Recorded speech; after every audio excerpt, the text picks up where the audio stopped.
Next point है कि शीर्ष रेखा हेडलाइन और सामान्य से ऊंची हो और हृदय रेखा से दूरी की कमी हो तो मन पर अधिक हृदय का, जैसे कि क्या है कि अगर ये यहाँ से दूर है तो दूरी में भी एक और पॉइंट आता है, और ये हृदय रेखा के पास आ जाती है तो ऐसे लोग क्या होता है कि उस पर हृदय रेखा का प्रभाव मस्तिष्क रेखा पर हृदय रेखा का भी इन्फ्लुएंस पड़ने लगता है। तो ऐसे लोग जो दिमाग से कम सोचते हैं और अपना दिल से ज्यादा कोई निर्णय जो होते हैं वो इमोशनल डिसीजंस उनके होते हैं, उतावलापन तो रहेगा इनके अंदर, ओवर कॉन्फिडेंस होगा। और ये इनका जो, अगर ये हृदय रेखा की ओर मुड़ी अगर नीचे है, इस तरह से ये नीचे झुकाव है तो चंद्र पर्वत के गुण होंगे उसमें, मून माउंट के।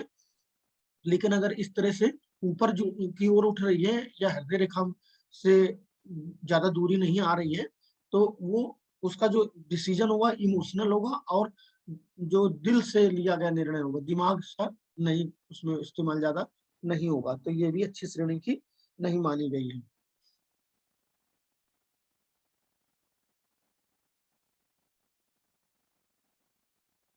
और इसमें जैसे कि ये जो हेडलाइन है वो अगर मून माउंट की ओर ज्यादा झुक जाए, जैसे इस तरह से ज्यादा झुकाव आ जाए, तो इसमें ऐसा व्यक्ति किसी गुप्त विद्या का ज्ञानी होता है, जैसे उसको ज्योतिष शास्त्र है या हस्तरेखा इस तरह के का ज्ञान होगा, और जादू टोना और तंत्र मंत्र ऐसी विद्याओं में भी उसको रुचि होगी। और इस तरह का तंत्र शास्त्र है या इस तरह की कोई गूढ़ विद्या वो पढ़ेगा और उसमें उसकी रुचि होगी और उसमें वो प्रोसीड भी करेगा आगे, उसको उसमें ख्याति प्राप्त होगी। ये अगर चंद्र पर्वत की ओर ज्यादा झुकाव है, अगर नॉर्मल है तो इस तरह से नहीं होगा, कोई कला होगी उसमें, चंद्र के गुण होंगे। अगर ज्यादा ही झुक जाए तो चंद्र के अतिरिक्त गुण उसमें मिल आ जाएंगे।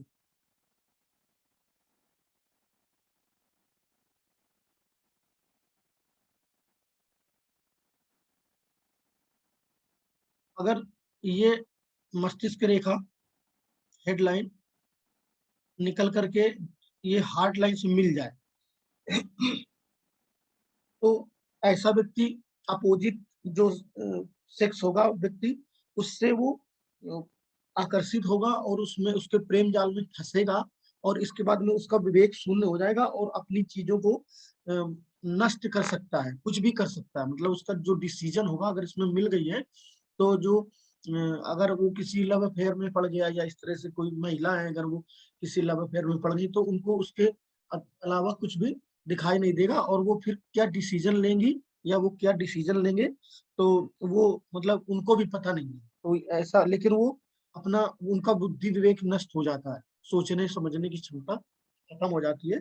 तो ये हम लोग यहाँ से रीड करते हैं, अगर कोई प्रेमी युगल हमारे पास आया या कोई महिला या पुरुष आए तो हम लोग ये बताते हैं कि आपके जो डिसीजन है वो ठीक नहीं है, उनको करेक्शन करते हैं कि आप थोड़ा सा सोच रहे हैं, ये गलत तरीका है आपका सोचने का। पेरेंट के बारे में भी सोचिए, मतलब केवल वन साइड डिसीजन मत लीजिए। लेकिन वो उनके अंदर इतनी भावुकता बढ़ जाती है कि वो केवल दिल से ही सोचते हैं, हृदय से ही सोचते हैं, और उनका मानसिक जो विवेक है, बुद्धि है, वो सब खत्म हो जाती है। ऐसे लोग मतलब कुछ भी डिसीजन ले सकते हैं। ये अच्छी श्रेणी की नहीं मानी गई है।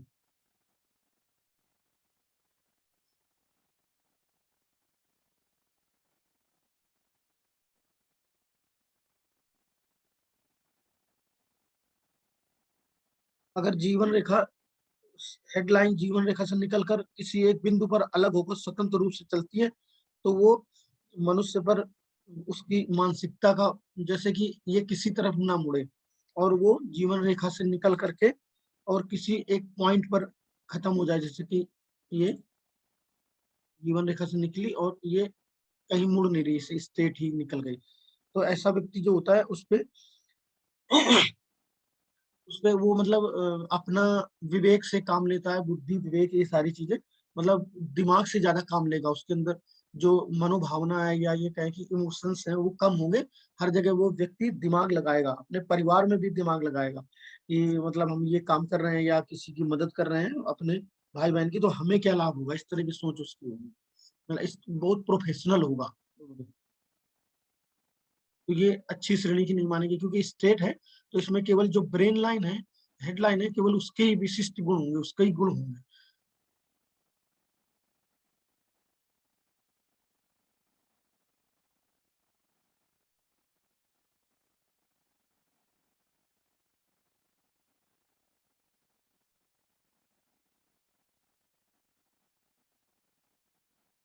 और जैसे ये अभी मैंने दूरी की बात की थी कि दूरी, और इसी तरह से जो जीवन रेखा और मस्तिष्क रेखा के बीच जितना बड़ा कोण बनेगा, जितना बड़ा एंगल बनेगा, उसकी उतनी स्वतंत्र, जैसे कि ये इस तरह से अगर ये दूरी बन रही है, जो ये जगह है, तो व्यक्ति में उतना ही मतलब आत्मविश्वास की अधिकता बढ़ती चली जाएगी। तो ये तो मैंने पॉइंट बता दिया था। और ये चीज है, और दूसरी चीज है कि अगर ये दूरी ज्यादा है तो ऐसा व्यक्ति तुनक मिजाज भी होगा, मतलब जरा जरा सी चीज में उसको इरिटेशन है, या जरा सी चीज में उसको गुस्सा आना, ये सब चीजें भी होंगी, क्योंकि इसमें ये रेखा जब ऊपर बढ़ रही है, तो ये आप देख रहे हैं कि ये जो मैंने बताया था कल, कि ये मंगल 2 एरिया है, तो उसमें जो ये गुण मंगल के भी उसमें शामिल हो जाएंगे। अगर ये ज्यादा ऊपर बढ़ रही है तो उसमें इरिटेशन है, या किसी से बात बात पर झगड़ा कर लेना, ये सारी चीजें भी उसमें होंगी। तो ये अच्छी श्रेणी की नहीं मानी गई। ये दूरी जितनी भी होगी वो अधिक होगी, तो वो उतना ही उसमें अधीरता या पेशेंस की कमी, ये सारी चीजें बढ़ती रहेंगी। मंगल 2 के गुण आते आने लगेंगे उसमें।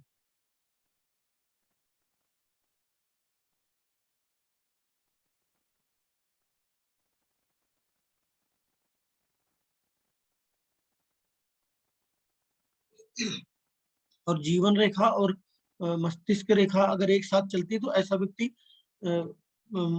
लो कॉन्फिडेंट होगा, अपनी बातों को रिप्रेजेंट कम कर पाएगा, लेकिन उसके अंदर बुद्धि अ, और विवेक, ये चीजें होंगी, जो अपने डिसीजंस होंगे वो अच्छे लेगा। लेकिन उसको ये रहेगा कि मतलब जो मैं बोल रहा हूँ, वो अपना प्लान बनाएगा, कोई उस प्लान को, उसी के प्लान के, अपने प्लान के हिसाब से वो आगे बढ़ेगा। भले ही उसके अंदर मतलब कॉन्फिडेंस लेवल कम होगा, लेकिन अपनी अपनी जो प्लानिंग करेगा, और वो मानसिक रूप से जो सोचेगा, उसको जो है, उसको ये मालूम है कि हमें क्या करना है। मतलब ये चीज है, भले वो अधीरता उसके अंदर ये रह इसलिए रहती है, इसलिए वो इम्पेशंस रहता है कि उसको लगता है कि जल्दी काम खत्म कर ले, या जल्दी कर ले, या किसी को हमारी प्लानिंग का पता ना चल जाए। तो ये उसमें बुद्धि विवेक होगा अगर ये दोनों एक साथ चल रही है।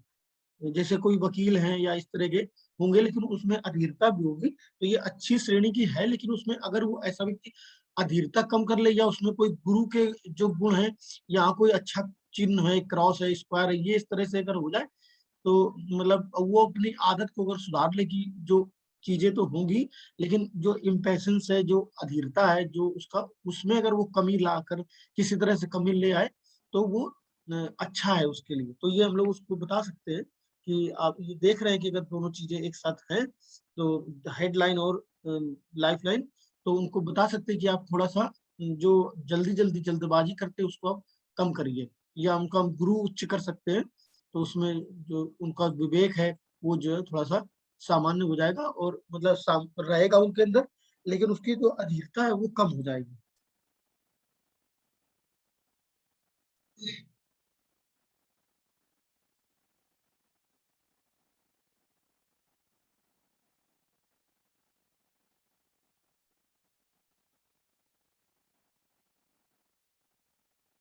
और जैसे कि कभी कभी हम लोगों ने देखा है कि जो मस्तिष्क रेखा हेडलाइन है, वो शनि पर्वत की ओर इस तरह से मुड़ी होती है। जैसे ये इतनी ही है किसी किसी व्यक्ति में, तो ये ऊपर की ओर मुड़ी है, तो उसमें शनि से रिलेटेड गुण आ जाएंगे। लेकिन अगर शनि की ओर मुड़ी हुई, तो उसमें कला, संगीत, ये सब चीजों में वो रुचि लेगा, और उसमें वो आगे बढ़ सकता है। और लेकिन उसमें जो प्रोफेशनलिज्म है, या उसका जो अपने बारे में जो सोच है, या उसकी जो मानसिक जो है, वो संकुचित होगी, संकीर्णता होगी उसके विचारों में, किसी दूसरे की मदद नहीं करेगा ऐसा व्यक्ति, या अपने बारे में मतलब सेल्फिश नेचर का होगा वो। तो ये चीजें, क्योंकि इसमें शनि के जो गुण है वो आ जाएंगे, तो ये अच्छी श्रेणी की नहीं मानी गई है।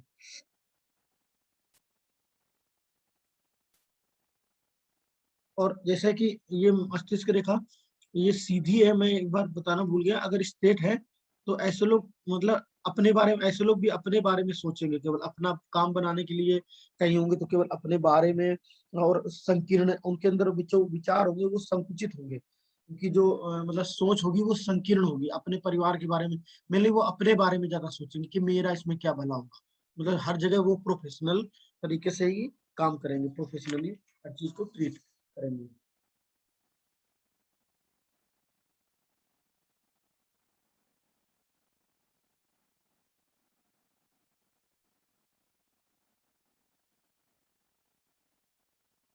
सर अगर हार्ट लाइन एकदम आगे से नहीं, यानी फर्स्ट फिंगर उसके सेंटर में से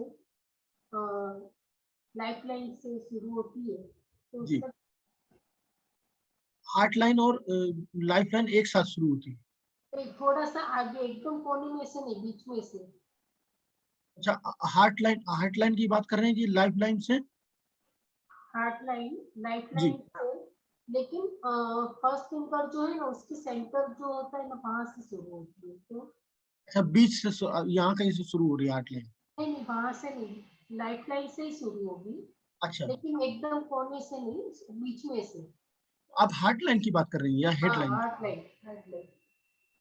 हार्ट लाइन का तो वैसे स्टार्टिंग पॉइंट हम लोग ये यहाँ से मानते हैं, बुद्ध पर्वत से, कुछ बुक्स में। Sorry sorry sorry sorry sorry, head line, head line. Head line. मित्रों, आज के लिए इतना ही। नमस्कार, जय हिंद, शुभ रात्रि।